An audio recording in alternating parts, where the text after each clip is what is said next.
"You'll understand when you grow up," Mom said, picking a five-star resort for my sister. I didn't argue. I just left the key on the table and was gone before they returned. It's 3 o'clock in the morning. I'm standing on the porch of my parents' house, looking at the key in my palm. It's metal, cold, with worn enamel on a heart-shaped key ring. My mother gave it to me when I turned 16. At the time, I thought it was a symbol of trust, of adulthood. Now I realize it was just a key. It's dark inside. The windows are black, like empty eye sockets. My parents are still in the Maldives with Vanessa and her new husband, Trace. A 5-star hotel, a private beach, massages under the palm trees. I saw the photos on social media. Vanessa in a white swimsuit, Trace with a cocktail, Mom and Dad smiling against the backdrop of the ocean. I put the key on the wooden bench by the door, just like that, without a note, without explanation. I take the last box of my things. There are books, a few photos, an old teddy bear that I never liked, but for some reason never threw away. I go to the car and throw the box on the back seat. The engine starts on the second try. I drive out of the driveway and don't look back. 3 months ago, everything was different. We were sitting at the kitchen table. The whole family, just like when I was a child. Vanessa had just returned from her wedding, glowing like a Christmas tree. A white dress, diamond earrings that Trace had given her, a smile that showed all 32 teeth. Trace sat next to her, his arm around her shoulders, and I saw my mother looking at them with an expression I knew from childhood. Pride, admiration, unconditional love. "We want to surprise you," Mom said, standing up and handing Vanessa an envelope. I didn't know then that this would be the moment when everything would fall apart. Vanessa opened the envelope and took out the colorful brochures. Her eyes widened. The Maldives? Seriously? "A week in a 5-star hotel," Dad said, his voice sounding as if he had just given her the moon. "You deserve it, kids. A honeymoon should be special." I felt something tighten in my stomach. The Maldives. A 5-star hotel. I knew the prices. I had Googled vacations when I was dreaming of a trip after college. A trip like this cost $10,000, maybe more. "Where did you get the money for this?" I asked, trying to stay calm. Mom looked at me as if I had just asked if the sky was blue. "We used part of Grandma Gloria's inheritance," she said simply. "She would have wanted us to do something important for the family." I froze. Grandma Gloria's inheritance, $20,000, which she left to Vanessa and me in equal shares. $10,000 each. I had known about this money since I was 15, when Grandma died. I knew it was sitting in an account, waiting for us to turn 21. I had celebrated my birthday 2 months ago and was already making plans. Police academy, renting a small apartment, maybe an old car. "Did you take my money?" My hand clenched the fork so tightly that my knuckles turned white. "Not yours, Jessica," Mom corrected me, still smiling. "Family money, and we decided that Vanessa needs it right now. She's starting a new family. She needs support." "But it was my $10,000. I felt my voice begin to tremble. "I was planning to go to the academy. I had to pay for tuition and rent." "You'll understand when you're older." Mom turned away, pouring coffee for Trace. "Vanessa is 5 years older. She knows what responsibility is. Family is the most important thing. You'll have time. You have your whole life ahead of you." Dad was silent. He sat across from me and didn't look me in the eye. He just stirred his spoon in his cup, staring at the table. "Dad," I tried to get through to him. "Say something." He raised his head, looked at me, then at Mom. "Mom's right, Jessie. Vanessa needs more help right now." "Help?" I couldn't help myself. "She works as a beautician. She earns a decent living." "Trace has a car repair shop, and I have 2 part-time jobs just to make ends meet." "Don't raise your voice at the table," Mom said sharply, setting her cup down. "This is our decision, period." Vanessa was silent. She sat hugging Trace and looking at the brochures. She didn't even look at me. Not once. Trace smiled and kissed her on the temple. "Thank you, Barbara, Ronald." "We are very grateful," he said, and his voice was so sincere, as if he really believed he deserved the money. I got up from the table. My legs were shaking. "I have to go," I said quietly. "Jessie, don't be a child," Mom sighed. "Sit down and finish your dinner." But I was already heading for the door. I heard Vanessa say something about spa treatments behind me. Mom laughed, and Dad remained silent again. The following week, I applied to the police academy. I filled out an application for a student loan, $18,000 for 4 years. The number was scary, but I signed the papers without batting an eye. I got a job as a waitress at a roadside cafe, shifts from 6 in the morning until 2 in the afternoon. In the evening, I worked at the supermarket checkout until 11. I slept 4 hours a day, sometimes less. My classmate, Laura, was looking for a roommate. I moved in with her 2 weeks later. A small room in an old house with a leaky faucet and a jammed lock. But it was mine. I paid for it myself. $400 a month plus utilities. I counted every dollar in my head as I carried plates of burgers or rang up receipts at the register. My parents called. First my mom, then my dad. I didn't answer the phone. They sent messages. I didn't reply.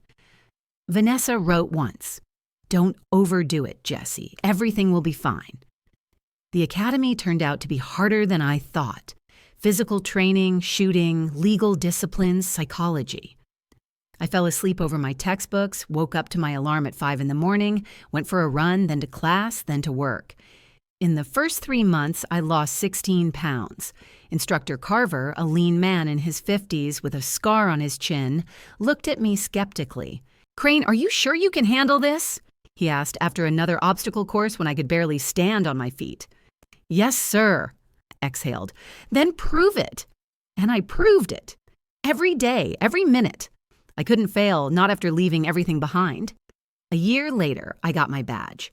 Patrol officer, 3rd District, night shifts. Salary, $2,400 a month. Not much, but stable. I moved into a separate studio apartment, bought a used Ford, and started saving to pay off my loan. The first few months on patrol were boring. Drunk drivers, petty theft, family quarrels. I wrote reports, separated the parties, listened to shouts and insults. My partner, Davis, a 35-year-old man with 3 children, constantly ate burgers behind the wheel and talked about his son's football games. "Why are you so stubborn, Crane?" he would sometimes ask. "It's not like you have anything to prove." I didn't answer, because he was right. I had something to prove to myself, not to them. After 2 years, I was transferred to the day shift. I learned to read people. When someone is lying, when they really need help, when they are just playing to the crowd. I learned not to react to provocations, to keep my face impassive and my voice calm.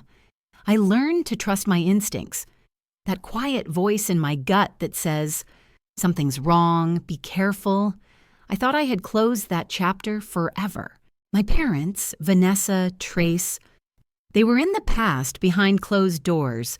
Behind the key I left on the porch, I was wrong. 4 years after that night at 6 in the morning, my phone rang. I had just returned from the night shift, filling in for a colleague. Took off my uniform and fell onto the bed. I looked at the screen through my sleep. "Mom." I hadn't picked up the phone in 4 years, but my fingers automatically pressed answer. "Jessie." Mom's voice was shaking so much I barely recognized it. We need help. The police are looking for us. They say we're involved in some crimes. Trace is missing. Vanessa is missing. And that car, it's in our garage, and they want to take it away."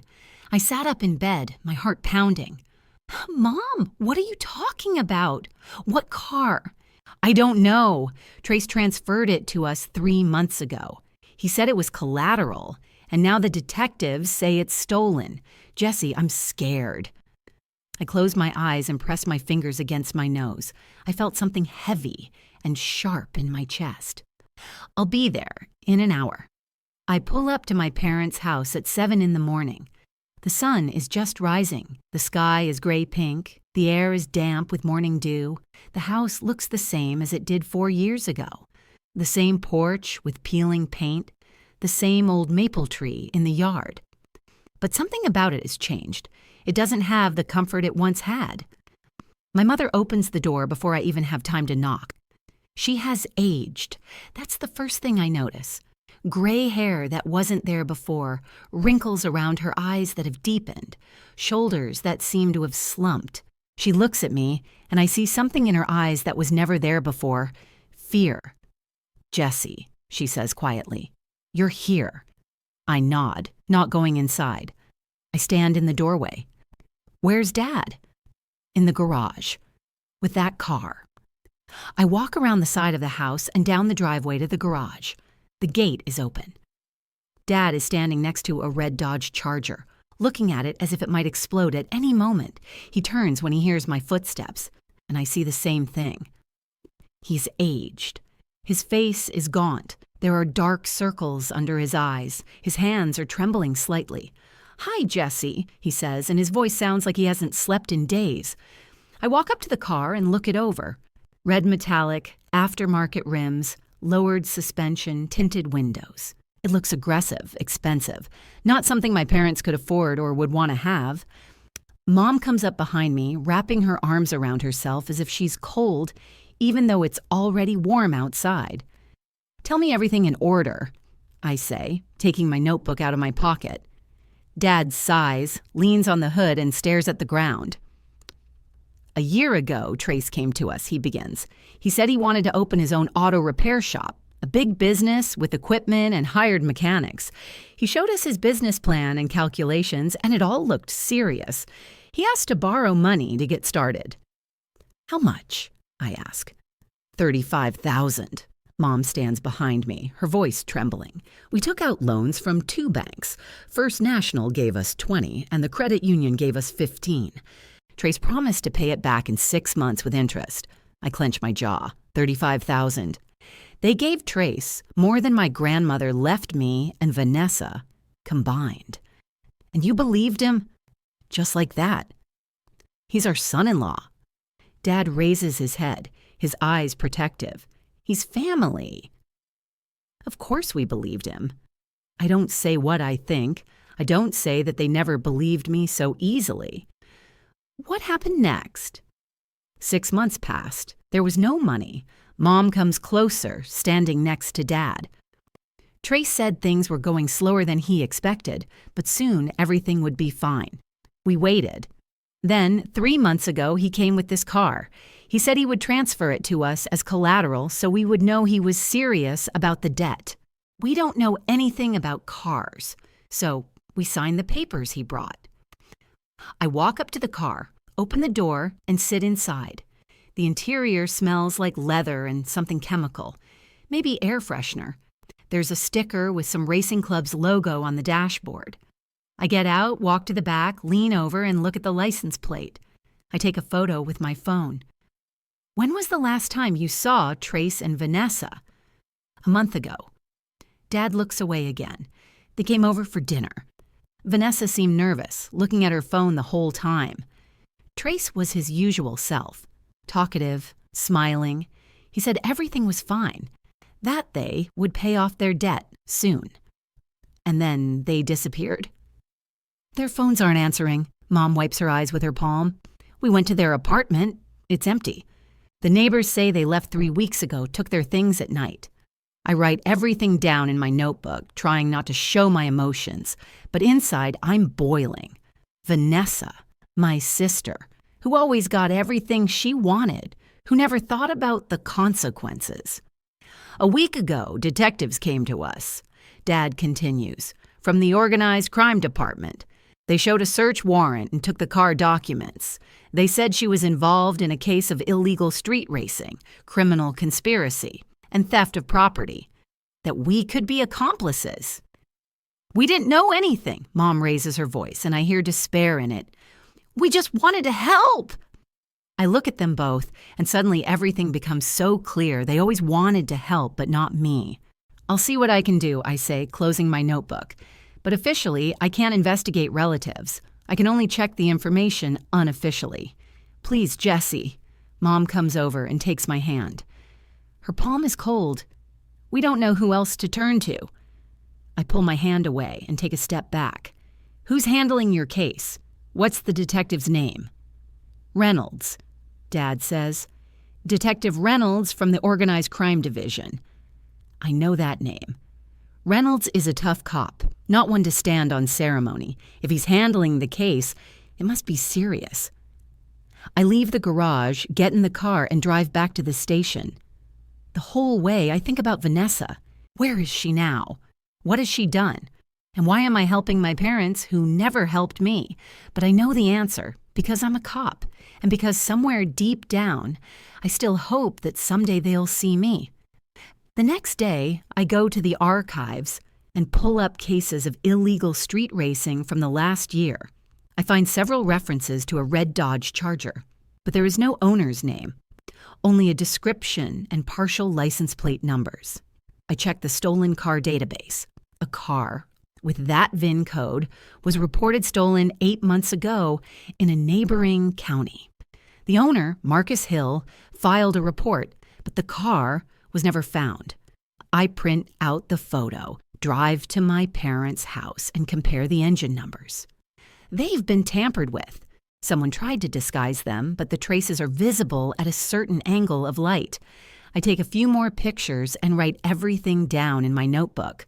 This is more serious than I thought. I start checking the city surveillance camera recordings. It's a long, tedious job. Watching hours of video footage, looking for a red car, among hundreds of others. I sit in the basement of the precinct, watching the recordings on an old monitor, drinking coffee from a vending machine that tastes like melted plastic. Davis comes in several times to ask if everything's okay. I nod without explaining the details. A week later, I find something. Footage from a camera on the outskirts of town, industrial area, 2 o'clock in the morning. A red Charger speeds by, followed by 2 other cars. Street racing. I scroll forward and find other recordings from the same night. They're gathering in the parking lot of an old shopping center that closed 5 years ago. I track down other recordings from other nights, map out routes, look for patterns.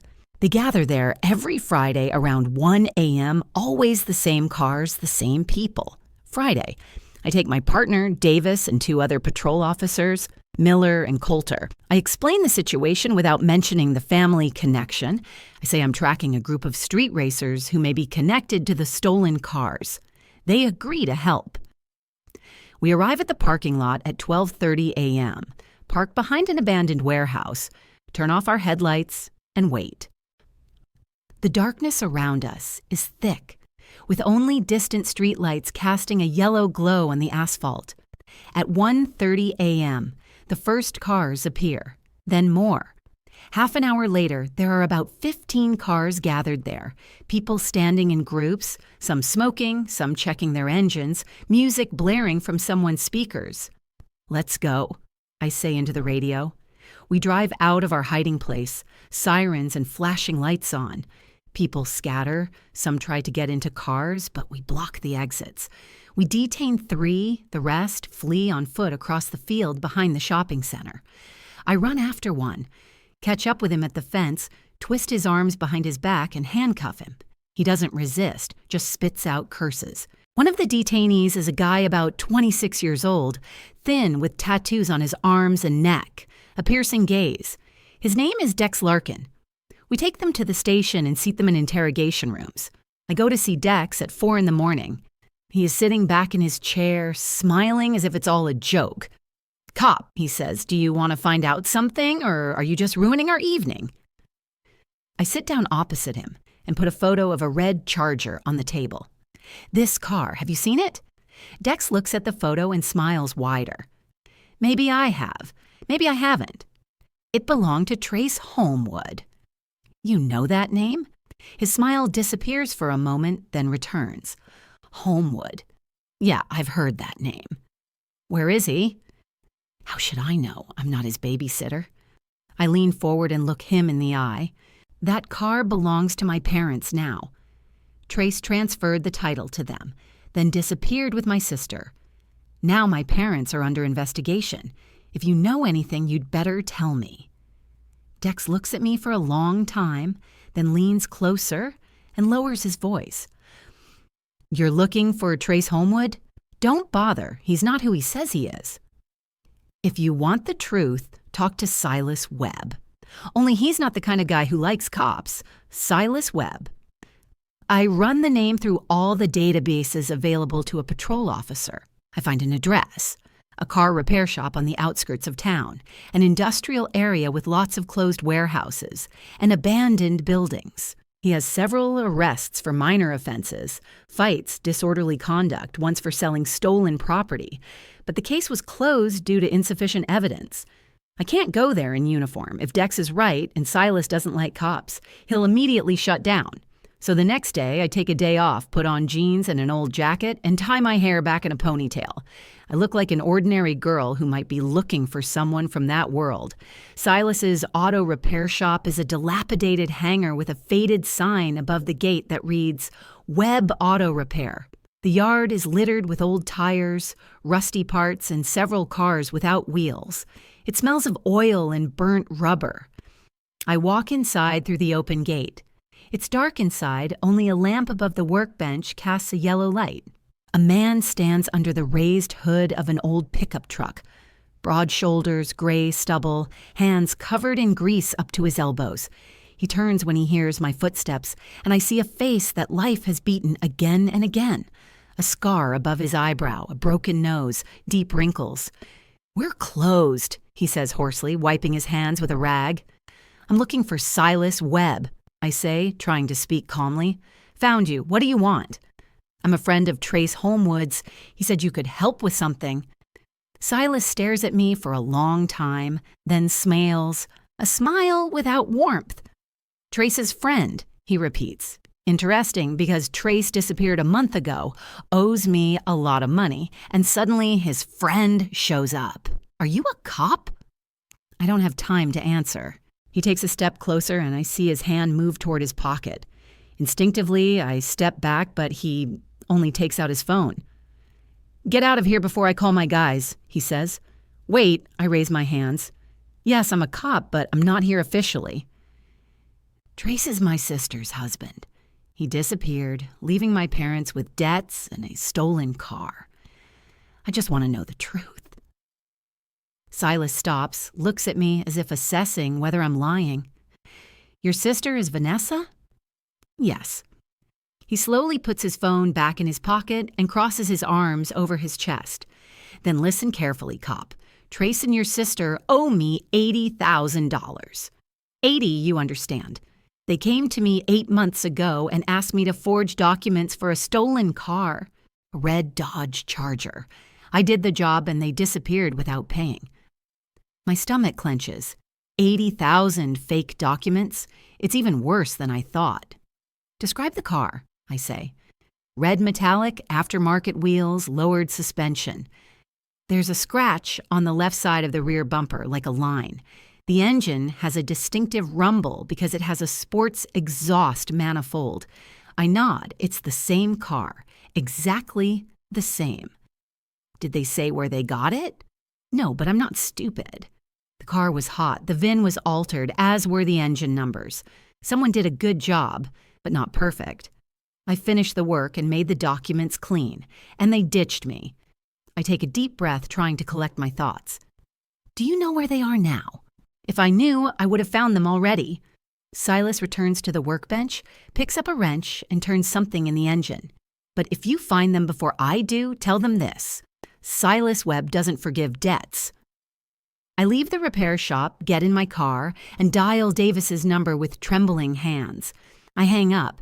I can't tell him. This is family. My family are criminals. The next night at 2 o'clock, my father calls me. His voice is panicked. "Jesse, the car's been stolen." I woke up to the sound, went out to the garage. "The gate's open. The car's gone." "Did you call the police?" "Yes, they're here. But Detective Reynolds says it doesn't look good for us, like we hid it somewhere ourselves." I get dressed in 5 minutes and drive to my parents' house.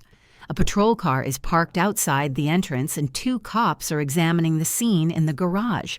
Reynolds is standing by the gate, talking to my dad. He's tall, thin, with gray hair and cold eyes. "Officer Crane," he says when he sees me, "your parents claim the car was stolen, but the lock wasn't broken and the alarm didn't go off. It looks like someone had the keys." "Trace had the keys," I say. "He re-registered the car in his name. He could have kept a copy." "Or your parents hid it somewhere themselves." Reynolds looks at me indifferently. "To avoid confiscation." "They didn't do that." I try to speak calmly, but anger boils inside me. "Prove it." "I understand. I need to find this car myself. Otherwise, Reynolds will arrest my parents for obstructing the investigation. For the next 3 days, I live on adrenaline and coffee. I check all the cameras in the area around my parents' house, track the routes. I find a recording.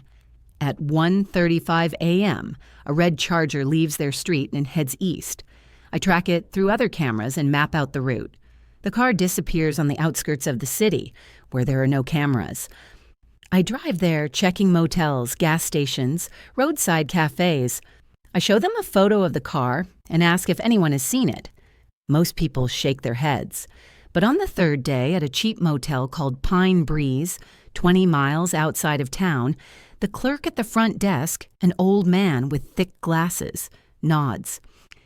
"Yes, I've seen it. It's in the parking lot out back. It arrived the night before last." My heart is beating so loudly that I can hear it in my ears. I go outside, walk around the motel, and look at the parking lot. There, behind 2 other cars, is a red Charger with a scratch on the bumper. That's it. I call for backup, wait by the motel, and keep my eyes on the car. 15 minutes later, 2 patrol cars arrive. Miller and Coulter, 2 other cops I don't know. "Room 3, says the clerk as we go inside. 3 men, checked in for 2 days. We surround the room and knock on the door. "Police, open up!" There is movement and voices inside. Then the door opens. Silas Webb is standing in the doorway. His face is calm. His hands are raised. "Well, cop," he says, "you were faster than I thought." We handcuff him and 2 other men and put them in patrol cars. I walk over to the Charger, open the door, and look inside. Everything is the same. The interior is clean, nothing suspicious. "Why did you steal the car?" I ask Silas as we drive him to the station. He sits in the back seat, staring out the window. "Because it's mine. I did the job. I have the right to take something in return." "You know that's a crime." "I know." He turns and looks at me. "But I couldn't let them get away with it." "Your sister and that scumbag Trace. They didn't just steal my money. They disappeared in Nebraska, in Grand Island. Rented a house in the name of some relative. I wanted to find them, finish them off, but you got there first. Nebraska, Grand Island. I commit this to memory." At the station, I pass the information on to Sergeant O'Brien, a short man with a red beard who is in charge of our shift. "Nebraska?" He looks at me skeptically. "Crane, that's outside our jurisdiction." "But she's my sister, and she's involved in crimes here." O'Brien sighs, then nods. "Okay, I'll contact the locals. If they find anything, we'll go." A day later, O'Brien calls me into his office. "The locals found a house. It's rented under the name Homewood. There are 2 people inside who match the description. We're leaving tomorrow morning." We leave at 6 in the morning, me, O'Brien, Miller, and Detective Reynolds, who has joined the operation. The drive to Nebraska takes 4 hours. I sit in the back seat looking out the window at the fields flying by, thinking about Vanessa. What will I say to her? What will she say to me? Grand Island is a small town with a depressing outskirts, old houses, and empty streets. The local sheriff meets us at the station and shows us the address on a map. The house is on the edge of town, a single story with peeling paint and an overgrown yard. We surround the house and knock on the door. No one answers. O'Brien nods, and Miller kicks the door down. We go inside, weapons at the ready. "Police! Hands up!" Vanessa and Trace are sitting on the couch in the living room. They jump up, Vanessa screams. Trace raises his hands. I look at my sister. She's lost weight. Her hair is unkempt. She has dark circles under her eyes. She looks at me, and something breaks in her eyes. Jesse, she whispers. We handcuff them and sit them in chairs. O'Brien reads them their rights. Reynolds searches the house. I stand by the window, not looking at Vanessa. I can't. Reynolds comes out of the bedroom holding a bag of cash. About $50,000, he says, plus fake documents and a laptop. We take them to the local police station, hand them over to the locals for processing, then drive back to our city. Vanessa cries the whole way. Trace is silent, staring out the window. When we are almost at the station, Trace's phone, which is in the bag of evidence on the front seat, rings. The screen displays Jay Mortensen. I pick up the phone and answer the call. Hello? The voice on the other end is cold, calm, masculine. Trace, it's time to return my money. Otherwise, you know what will happen. We bring Trace and Vanessa to the station at 8 in the evening.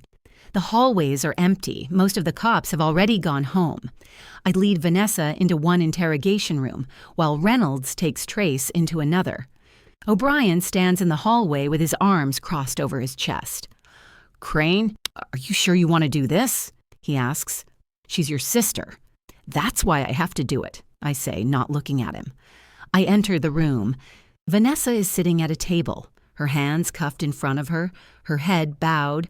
Her hair is dirty and falls over her face. She looks up when she hears me sit down across from her. Jesse, her voice trembles. I can explain everything. Then explain, I say coldly, taking out my voice recorder and turning it on. Start from the beginning. She swallows, wiping her nose with her sleeve. It's all Trace. He came up with it. He said we could make money fast and then start a new life. I just followed him. Don't blame everything on him. I lean forward. You're an adult. You made a choice. She is silent, staring at the table. Then she slowly begins to talk. Trace never opened a car repair shop. He planned the scam from the beginning. He met Silas Webb through mutual friends and found out that he was a document forger. He and Vanessa stole a charger from some rich guy at a party. Trace had a copy of the keys because he used to work in the parking lot of that club. They brought the car to Silas and ordered the forgery. But when it came time to pay $80,000, they didn't have that much. We asked our parents $35,000, but that wasn't enough. We paid Silas part of it and promised the rest soon. And then he started threatening us. So you decided to disappear. We transferred the car to our parents' name so Silas wouldn't find it right away. We thought that would buy us some time. Then we packed our things and left. Trace knew someone in Nebraska who could rent us a house without asking too many questions. I clench my fists under the table. What about the other people? That Mortensen guy who just called? Vanessa turns even paler. Her hands start shaking so hard that the handcuffs rattle against the table. That was in Omaha. We met a woman at a party in one of the expensive clubs. Nora, she said she was an investor looking for partners to expand her business. She was well-dressed, confident, had money. Trace started the conversation, told her about our logistics company. He showed her the fake documents he had made earlier. She believed him.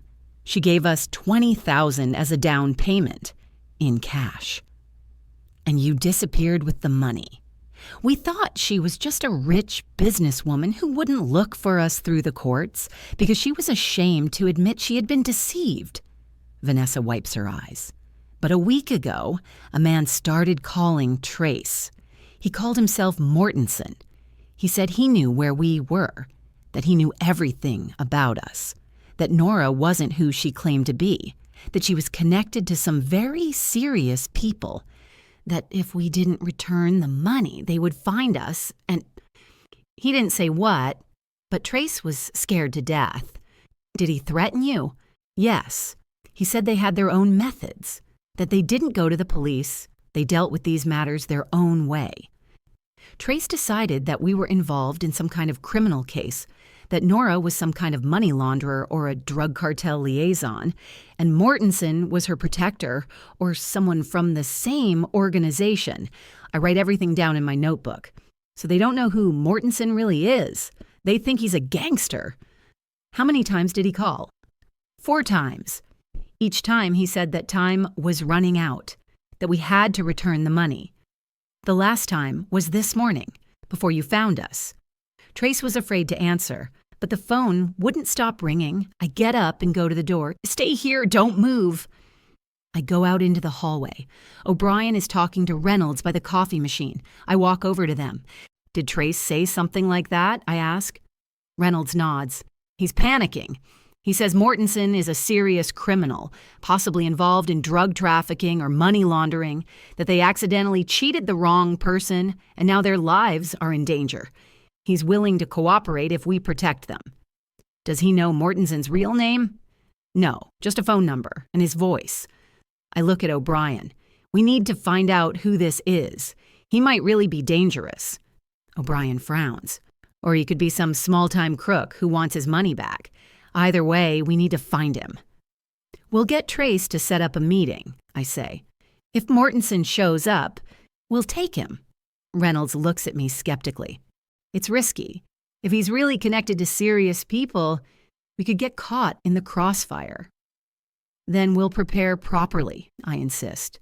"But otherwise, we'll never find out the truth." O'Brien sighs, then nods. "All right. But we're doing everything by the book. Full support, backup plan, constant communication. I'll bring in more people. We go to Trace's place." He's sitting with his head down, his hands shaking so badly he can't stay in one place. When he sees me, he tries to smile, but it comes out pitiful. "Jesse, I didn't want this to happen. I thought—" "Shut up," I interrupt him. "You'll do what I say. Call Mortensen. Tell him you're ready to return the money, every last cent. That you understand your mistake and are begging for a second chance. Set up a meeting." Trace swallows, his eyes darting between me and Reynolds. He kills people, I'm sure of it. If he set up a meeting—" "We'll be there," Reynolds says harshly. "But if you don't do it, you'll go to prison for a long time. And so will your wife.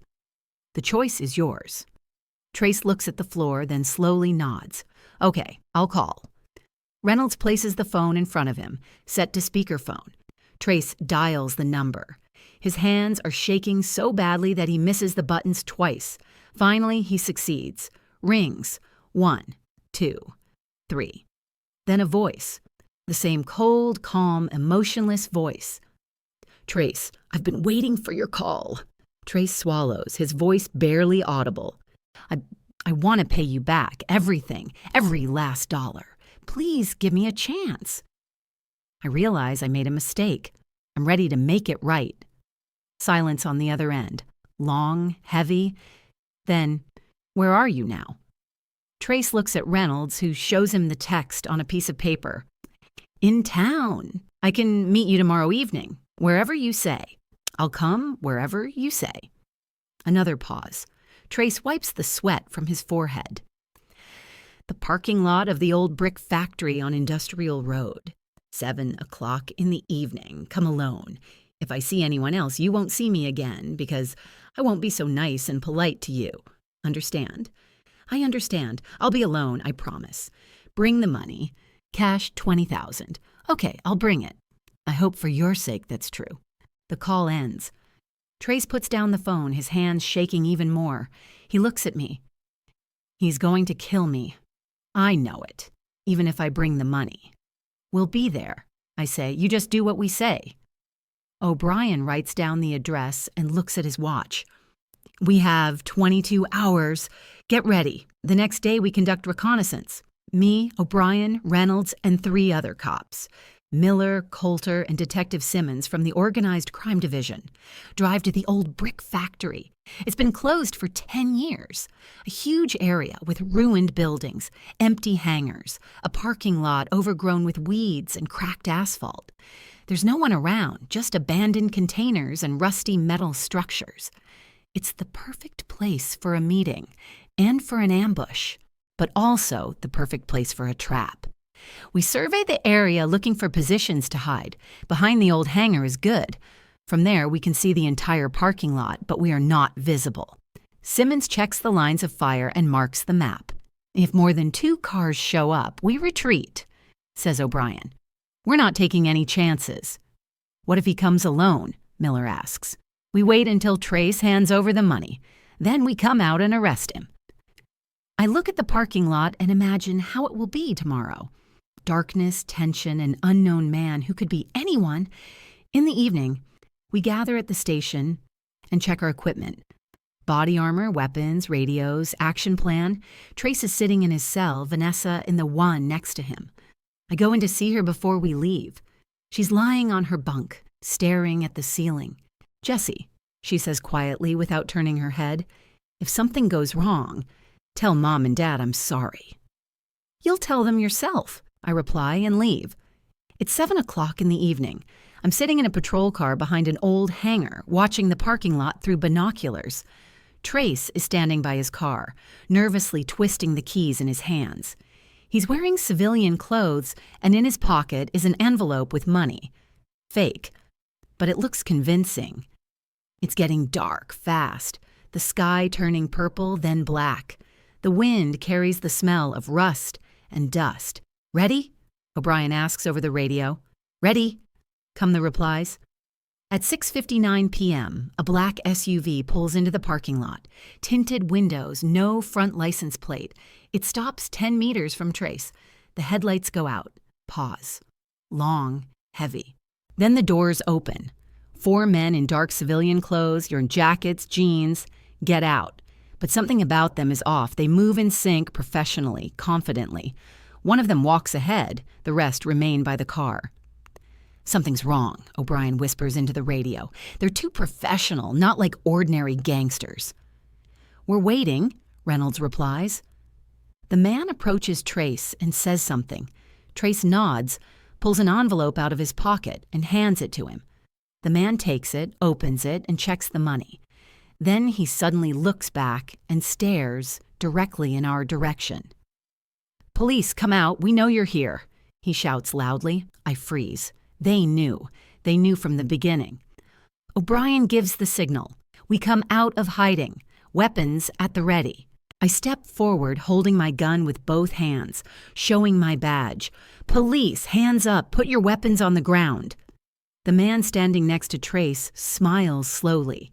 He takes a leather folder out of his inside pocket and opens it. A badge. Federal. Agent David Corrigan. DEA, he says calmly, almost ironically.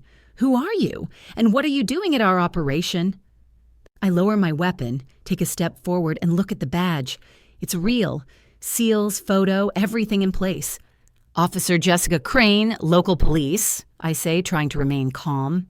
We're investigating Trace Homewood. Fraud, theft, forgery. Corrigan looks at me, then at Trace, who is standing by the car, pale as a ghost, then back at me. You've ruined a federal undercover operation, Officer Crane. Congratulations. What operation? Asks O'Brien, coming closer. Corrigan nods to one of his men. He goes to the SUV, opens the back door, and pulls a woman out. She is short, with dark hair pulled back in a ponytail, a stern face, dressed simply in jeans and a dark jacket. She looks at Trace as if she wants to kill him with her bare hands.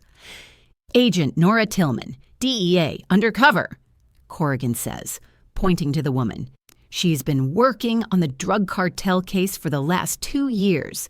She infiltrated the organization and gained their trust. Your Trace Homewood and his wife, Vanessa Crane, accidentally interfered with the operation 3 months ago. They met Agent Tillman at a party in Omaha, where she was working undercover as an investor. They pretended to be entrepreneurs, showed fake documents, and convinced her to invest in their fictitious business. They swindled her out of $20,000. I look at Nora Tillman. She clenches her jaw and keeps her eyes fixed on Trace. Agent Tillman couldn't go to the local police, Corrigan continues, because that would have blown her cover. The cartel is watching her every move. If she went to the police, she would be exposed, and 2 years of work would go down the drain. So we decided to get the money back quietly, unofficially, and use Homewood and Crane to turn in the other criminals they've been in contact with. They have a long list. Silas Webb, other fraudsters, maybe even connections to organized crime. Reynolds lowers his gun and wipes his face with his palm. "So you're Mortensen." "It's a pseudonym." Corrigan nods. "We couldn't reveal their real names. We tried to scare them into cooperating voluntarily." I look at Trace. He's standing there, trembling, his eyes wide open. Are you feds?" he whispers. "Not gangsters?" Nora Tillman steps forward, cold fury in her eyes. "You stole money from a federal agent during an active operation against a drug cartel. Do you have any idea how screwed you are?" Trace is silent. Corrigan takes out his phone and checks something on the screen. His face hardens. He looks at me. "Officer Crane, do you have a sister named Vanessa Crane?" "Yes, Trace's wife." He turns the phone toward me and shows me the screen. A message from the FBI. A photo of Vanessa and Trace marked "Wanted" in red. They just appeared in the FBI database. It's a case of federal subsidy fraud.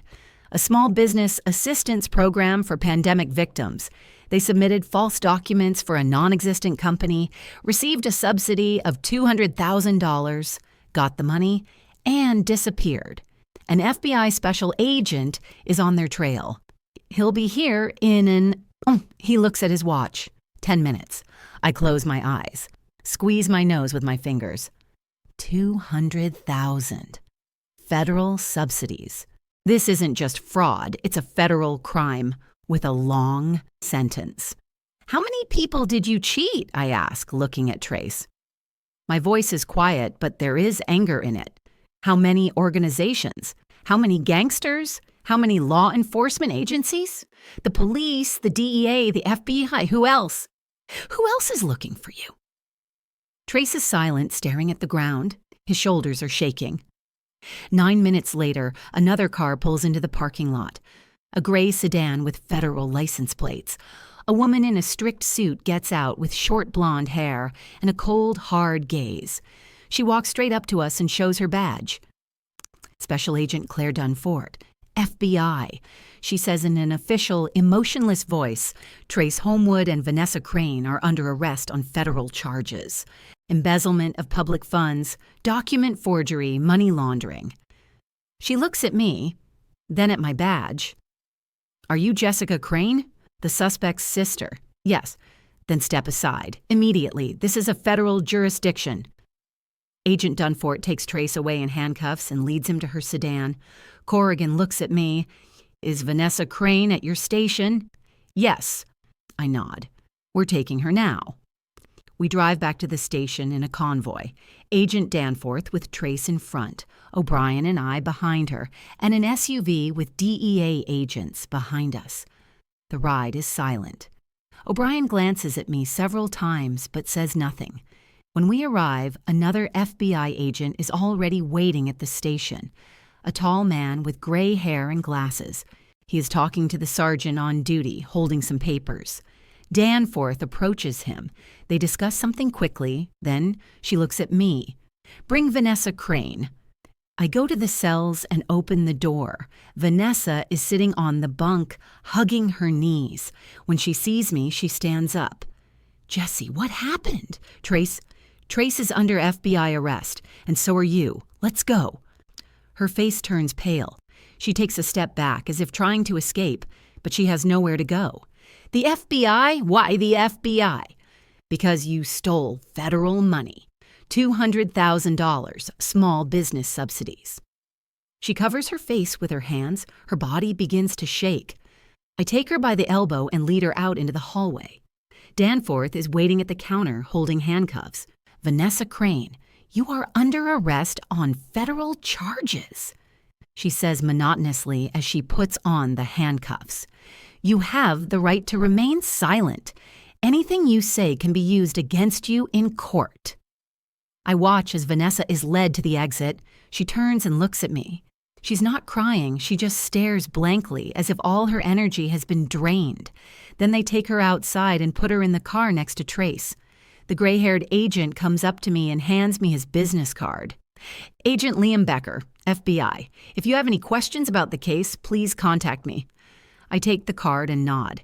He turns and walks to the car. Corrigan is standing by the door looking at me too. "Sorry for the confusion, Officer Crane," he says. "And we didn't know the local police were conducting their own investigation. We didn't know about you either," I reply. He smiles grimly. "And the FBI didn't know about either of us. Your sister and her husband. They really managed to fool a surprising number of people in a short time. Silas Webb, us, the FBI, your parents. Is anyone else on the list? I don't know, but it seems like you're all next in line after them. Federal charges take priority," he says. "They'll go to federal prison, a minimum of 10 years if they plead guilty. If not, they could get more." I nod. 10 years. Vanessa will be 30 when she gets out. 40, if she gets out at all. The agents get into their cars and drive out of the parking lot. I stand at the entrance, watching the red lights disappear around the corner. O'Brien comes over and puts his hand on my shoulder. "Go home, Crane. Today was hard. I have to go to my parents," I say. "They need to know." He nods, takes his hand away. "Come to my office tomorrow. We'll talk." I get in the car and drive to my parents' house. The drive takes 20 minutes. I keep thinking about what to say to them, how to explain that their beloved daughter is now a federal criminal. When I pull up, the living room window is lit. I park, walk to the door, knock. Dad opens it. He looks old, worn out. He looks at me, and there's a question in his eyes. "Jessie, did something happen?" "Yes, can I come in?" He steps back and lets me in. Mom is sitting on the couch, holding a cup of tea that has long since cooled. She looks up when she sees me. "Vanessa," she whispers. I sit down in the chair across from them and put my hands in my lap. Vanessa and Trace have been arrested by the FBI. They're accused of fraud involving federal funds. They stole $200,000 from a small business assistance program. Plus, there are charges from the DEA. They embezzled money from an undercover federal agent. Mom drops her cup. It falls onto the carpet, tea spills out, but Mom doesn't move. She just stares at me with wide eyes. 200,000? Dad repeats. How? They submitted false documents, pretended to be the owners of the company, received a subsidy, took the money, and disappeared. Plus, they cheated several other people. Criminal authorities, owners of illegal businesses. Vanessa and Trace have been leading double lives for the past year. You didn't know anything because they were using you. Mom starts crying. Quietly, without sound, tears just flow down her cheeks. Dad sits motionless, staring at the wall. "What will happen to them?" he asks quietly. "Federal prison. At least 10 years, maybe more." Mom clutches her chest as if she's having trouble breathing. Dad gets up, walks over to her, and puts his arms around her shoulders. "It's our fault," Mom whispers. We always gave her everything. She never learned to take responsibility for herself." I look at them and feel something inside me break. Not anger, something else. Exhaustion. "It's not your fault she stole federal money," I say, "but I don't give a shit anymore." Mom lifts her head and looks at me through her tears. "Jessie, when I left 4 years ago, you didn't give a shit then either. You just decided I was a child, that I was exaggerating. You never asked if I was happy. You never asked about my life. Only Vanessa, always her." Dad lowers his eyes. "We thought you were strong, that you could handle it." "I did," I say, "but without your shit." I get up and walk to the door. Dad follows me. "Jessie, don't go, please. We want to make things right." I stop, turn around. "You can't make 4 years right, but I'll help with the legal stuff, with the loans, with the car. You were misled, and I'll prove it. The charges will be dropped." "Why are you doing this?" he asks, surprise in his voice.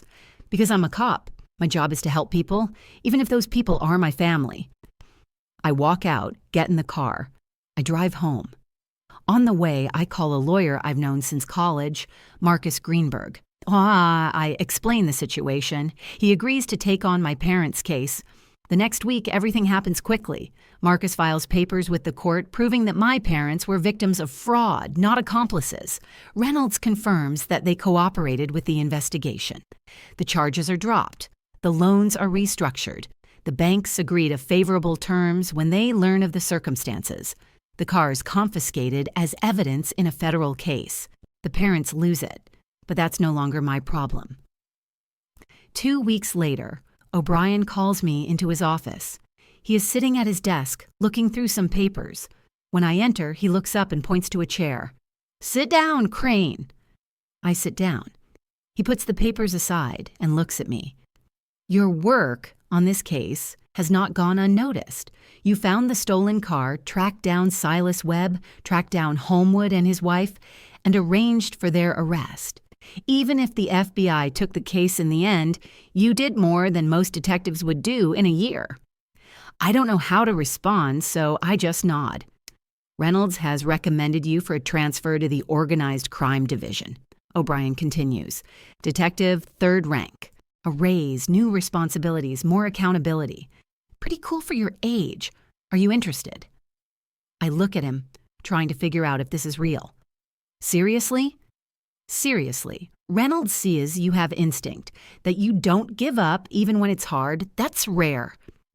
I think about the last few weeks, about the patrol shifts, the boring reports, the fact that I wanted more.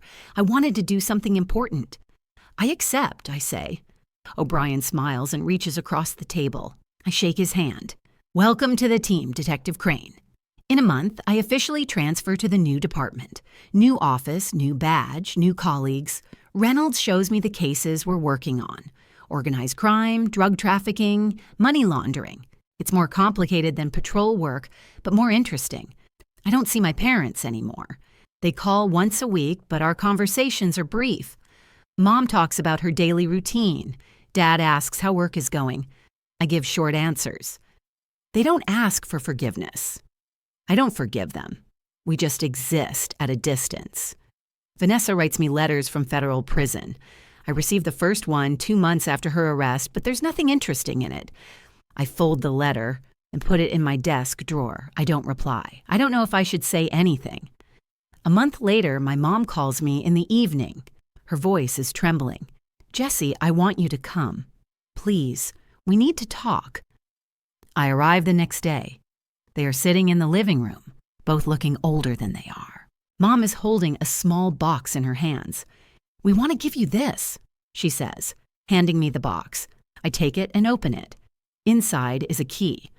New, shiny. "For the door," Dad explains. "We changed the lock last week. We want you to have a key, just in case." I look at the key, then at them. "Why?" "Because you're our daughter," Mom says quietly, "and we want you to know that you can always come home." I squeeze the box in my hand, feeling something inside soften, but not completely. Not enough to forget. I mumble. Mom gets up, comes over, and hugs me. I don't hug her back. I just stand there. She steps back and wipes her eyes. "We love you, Jessie. We always have. We just didn't know how to show it." I nod, saying nothing. I take the box and walk to the door. Dad follows me, stopping on the porch. "Will you come back?" he asks. "I don't know," I answer honestly. "Maybe." I get in the car and put the box with the key on the passenger seat. I drive home. On the way, I think about Vanessa, who will be behind bars for the next 10 years, about the parents who lost one daughter to prison and another who lived without them for 4 years and coped. I haven't forgiven her. Maybe I never will. But the key is in my pocket. I didn't throw it away. I didn't leave it on the table like I did 4 years ago. I just carry it with me. Maybe someday I'll use it. I'll open the door, go in, sit down with them at the table. Maybe we'll even talk. Or maybe I'll have to open an empty, dead house where no one lives anymore. Maybe even mine. Or maybe I'll just throw it out on the street someday and forget about it. Maybe pretty quickly. Either way, it will be my choice, not theirs. The next morning, I go to work. New office, new case on the desk. Reynolds walks in and puts a folder in front of me. "New case, Crane. Cross-border trade in stolen cars. We need to find the supply chain. Interested?" I open the folder and look at the photos, reports, and maps. Very. He smiles. Then get to work, detective. I dive into the documents, feeling the adrenaline rush through my veins. This is what I wanted. A job where I can make a difference. Where I matter not because I'm someone's daughter or sister, but because I'm Jessica Crane, detective. In the evening, I stand at the window of my office and look out at the city. The lights of the houses, the cars on the roads, the people walking home. Somewhere out there, her parents are sitting in their house thinking about Vanessa. Somewhere out there, Vanessa is lying on a bunk in a federal prison staring at the ceiling. And here I am, free, without illusions, without expectations, just living. And strangely enough, it feels like freedom. I take the key out of my pocket and look at it. It's heavy, cold. I put it on the table, next to the detective badge. 2 symbols. One is the past, the other is the future. I choose the future, but I leave the key, just in case.